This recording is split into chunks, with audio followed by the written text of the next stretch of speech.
In the previous video, I told you guys about which insurance plan I bought for my parents and how I went about thinking about that insurance itself. Now, this video is about how I bought that insurance, how I kept an EMI and almost lost 56,000 rupees. I am a finance bro, but a few days ago, I opened CRED and saw that I had to pay roughly 30,000 rupees on this card. And I was like, wait, what the hell is happening here? I had barely used that card that month and there was no shopping worth 30,000 rupees and no big payment I could remember. But the bill was there. So I opened the statement and went line by line. I kept seeing 3 Policybazaar EMIs. 3 EMIs. That is when I was like, what the hell? Where is my money going? I had brought one health insurance package for my family. I had not bought 3 active packages. 2 old purchases had been cancelled and the full money had come back to the card. So obviously I thought the matter was closed. But the refund came back while the EMIs kept running. That is the entire problem. And if I had not caught it, the 2 old cancelled EMIs could have cost me almost 55,000 rupees.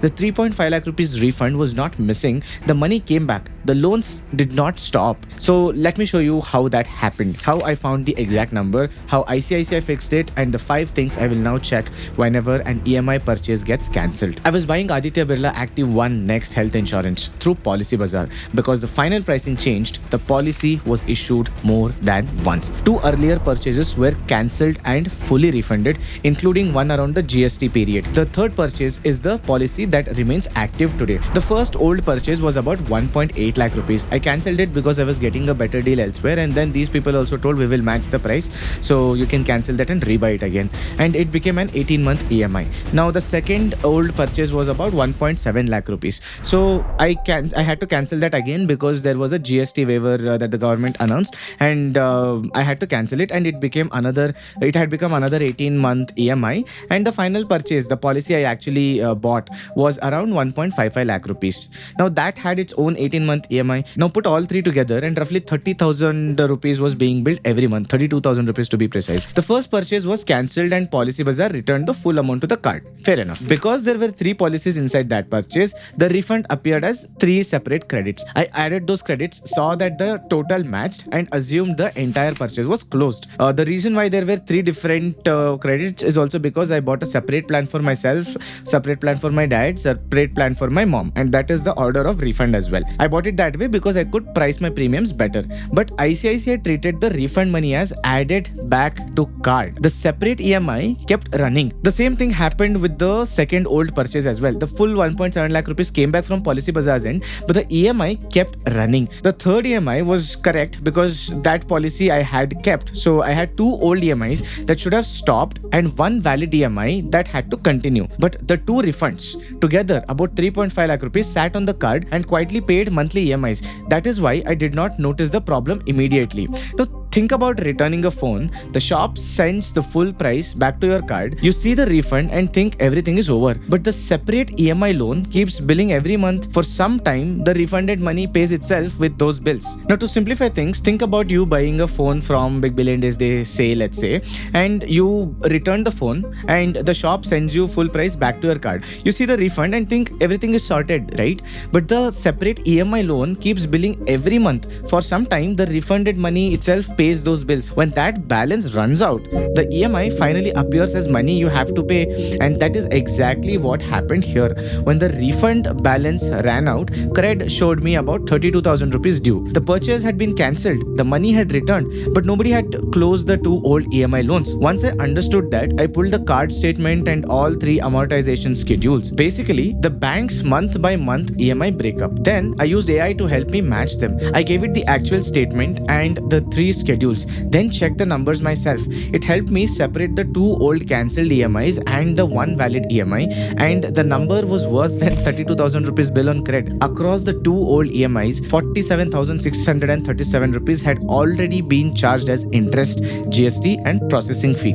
Another 7,004 rupees was still ahead if both EMIs continued. Now that is a total of 54,641 rupees, almost 55,000 rupees. That was the real amount at risk, not the refunded insurance money. It was the extra cost of 2 EMI loans continuing after the purchases had been cancelled. This distinction also changed how I wrote the complaint. I told the bank my 3.5 lakh rupees is missing. The bank could point complaint to the refund and correctly say the money had come back. So the complaint was simple. These two purchases were cancelled and fully refunded, but these two old EMIs are still running. Close only those two, reverse the charges and leave the third valid EMI alone. And on 26 July 2026, I sent a return complaint to ICICI Bank. I attached the purchase amounts, matching refunds and all three EMI schedules.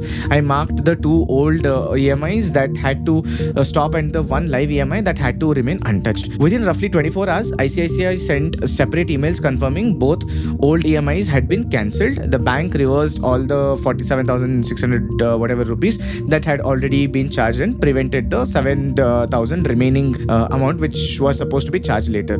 Now the valid 1.5 lakh rupees or 1.55 lakh rupees purchase and its EMI remained untouched. There was no foreclosure fee. The reversal came back on the card, not as cash in my bank account, of course. My complaint was fixed at the first level.